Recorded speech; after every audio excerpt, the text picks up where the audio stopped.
começa a trabalhar esses atributos comunicáveis de Deus, começam a ser comunicados a nós. Uma dessas formas é a palavra, é a oração, que a gente começa, o Espírito Santo, fazer essa obra em nós, né? Da santificação. Senhor, me ajude, me perdoe meus pecados, me ajude a ser um cristão melhor. Então, a oração, mesmo Deus sabendo de todas as coisas, Ele sabe o que nós precisamos ter uma vida de oração. A oração é essa comunhão, conversar com Deus, até essa intimidade. Então, a oração ela é muito importante. E algo que é necessário entendermos, né, que ninguém engana a Deus. E é algo tão óbvio para nós, mas que às vezes parece que não é, né, para muitas pessoas. A Bíblia fala no livro de Lucas 12, e Jesus ele vai falar acerca do fermento dos fariseus, né? Que eles usavam de hipocrisia, né? Falando deixa eu ver aqui o trecho aqui para falar para vocês. Então, o que eles falavam oculto uma coisa, né? A Bíblia falava em trevas, mas fala outra coisa durante o dia. Outro exemplo também de tentar enganar Deus foi Ananias e Safira, né? Ananias e Safira, até tem quando fazia a gincana da tinha aquela pergunta assim, 3 horas e meia, viu? Né? É uma pergunta de gincana. Porque morreu o Ananias, depois Safira veio e 3 horas e meia viu a filhada, morreu também. Por quê? Eles quiseram enganar Deus. Eles não tinham necessidade, né? Não há lugar nenhum que Deus exigia que se desse tudo, vendesse tudo e entregasse. Não havia essa exigência em lugar nenhum. Só que eles quiseram enganar, né? Eles falaram uma coisa e fizeram outra. E ninguém engana Deus. Ninguém é capaz de enganar. Muitas das vezes nós nos enganamos com as pessoas. Quem nunca se enganou com alguém? Né? Quem nunca? E tem pessoas que são experts em enganar os outros. O principal é Satanás, né? Mas ninguém engana a Deus.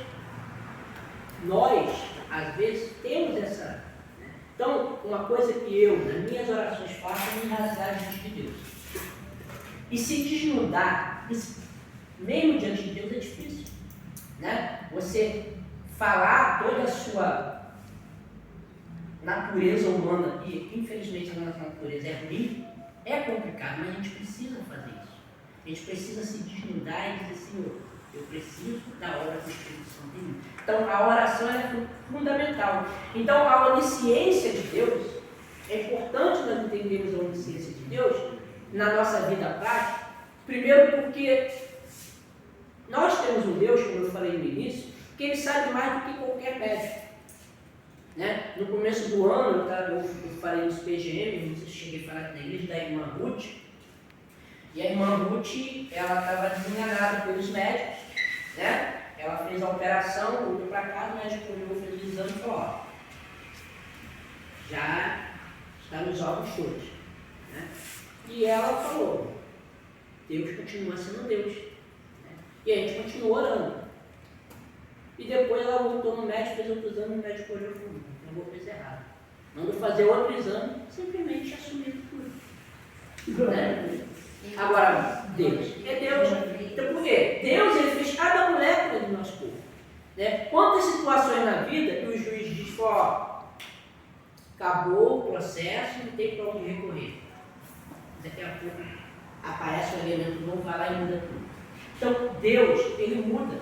Né? A Bíblia vai dar várias situações onde o sol para, onde para de chover, onde uma nuvem pequena vira um grande temporal. Né? Então, todas as leis da natureza estão submissas a Deus e Ele sabe de tudo.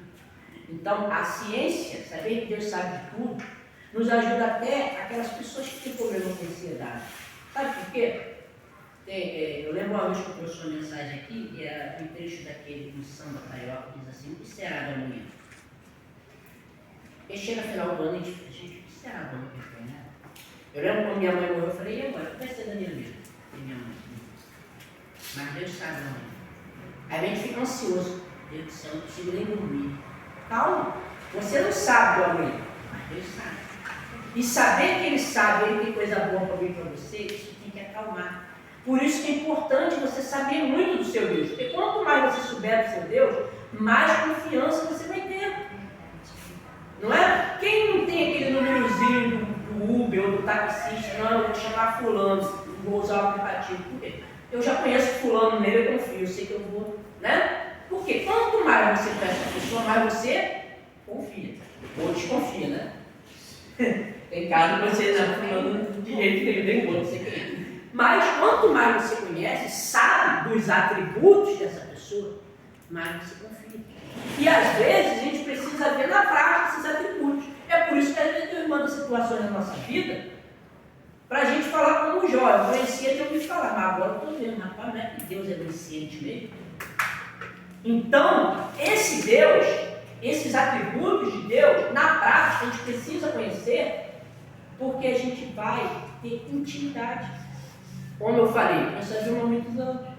Né? Pastor, com certeza, o pastor solteiro não é o mesmo pastor de hoje, ele tem um pouco de Idalina. Idalina tem um pouco de pastor.